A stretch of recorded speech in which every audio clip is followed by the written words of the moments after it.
ইফতার টেবিলে ভিন্ন কিছু তৈরি করতে চাইলে তৈরি করতে পারেন আমার আজকের রেসিপিতে ব্রেড পকেট। চিকেনের মজাদার পুর সাথে ব্রেড দিয়ে তৈরি করা একটা পকেট। দেখতে যেমন আকর্ষণীয়, খেতে ততটাই মজার, আর তৈরি করার পদ্ধতিটাও একদম সহজ, একেবারে ঘরোয়া উপকরণ দিয়ে তৈরি করা। তো চলেন রেসিপি দেখে নেওয়া যাক। আসসালামু আলাইকুম everyone, welcome back to my channel মুক্তিস কুকিং ওয়ার্ল্ড।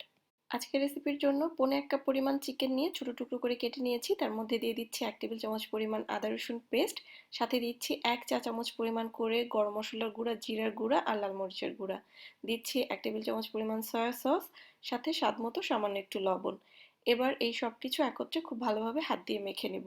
মেখে নিয়ে আপনারা চাইলে চিকেনটা ম্যারিনেট করেও রাখতে পারেন। তো আমি চলে যাচ্ছি সরাসরি রান্নাতে।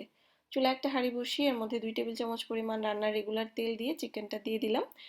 এবার মিডিয়াম হাই হিটে রেখে চিকেনটা আমি ভেজে নিব। চিকেন থেকে যে এক্সট্রা পানিটা বের হবে সেটা টানিয়ে নিতে নিতে চিকেনটা রান্না হয়ে যাবে। সো আলাদা করে কোনো পানি অ্যাড করতে হবে না।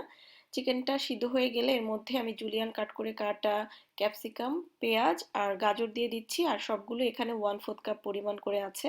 সবজির জন্য সামান্য একটু লবণ দিয়ে দিলাম। এবার হাই হিটে সবজি সহ চিকেন আমি আরও 2 মিনিটের মতো রান্না করে নিব। সবজিগুলো একটু ক্রাঞ্চিই থাকবে, তাই অতিরিক্ত সময় নিয়ে রান্না করার কোনো প্রয়োজন নেই।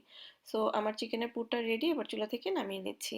চিকেনের পুরটা চুলা থেকে নামিয়ে এবার আমি পুরটা ঠান্ডা হওয়ার জন্য রেখে দিব। এই পুরের মধ্যে আমি পরবর্তীতে আরও কিছু ইনগ্রিডিয়েন্টস ব্যবহার করব। সো পুরটা ঠান্ডা হতে থাক, এই ফাঁকে আমরা ব্রেড দিয়ে পকেটগুলো রেডি করে নিব। সেখানে আমি 2টা স্লাইস ব্রেড নিয়ে একটা বেলনি দিয়ে মাঝের অংশটা হালকা একটুখানি বেলে নিচ্ছি।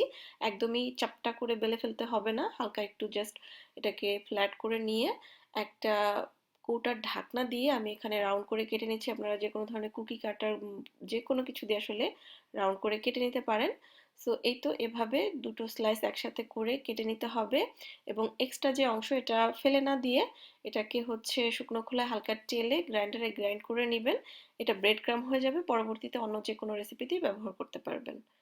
সো এখানে একটা বাটিতে আমি একটা ডিম ফেটিয়ে রেখেছিলাম, সেই ফেটানো ডিমের মধ্যে ব্রেড পকেটের জন্য আমরা যে ব্রেডটা কেটে নিয়েছি সেটা দিয়ে একটু ডুবিয়ে নিলাম।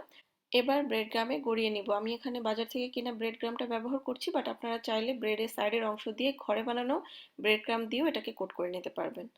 চুলায় একটা হাঁড়িতে বেশ কিছুটা তেল গরম করে সেই গরম তেলের মধ্যে কোট করে নেওয়া ব্রেডের টুকরোটা আমরা ভেজে নিচ্ছি, এবং ভেজে নিলে এটা ফুলে ডাবল হয়ে যাবে। সো তেল থেকে তুলে এবার মাঝখান দিয়ে কেটে নিলেই কিন্তু আমাদের ব্রেড পকেটের জন্য যে পকেটটা সেটা রেডি হয়ে যাবে। সো এই তো এভাবেই সবগুলো রেডি করে নিব।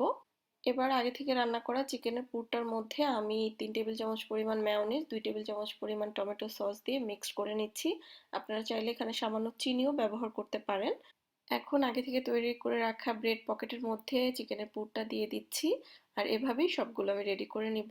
আর এই তো এরই মাঝে তৈরি হয়ে গেল আমার ব্রেড পকেট। দেখতে যেমন সুন্দর, খেতেও অনেক মজার। সো আশা করছি রেসিপি ভালো লেগেছে। আজকে তাহলে বিদায় নিচ্ছি। সবাই খুব ভালো থাকবেন। আল্লাহ হাফেজ।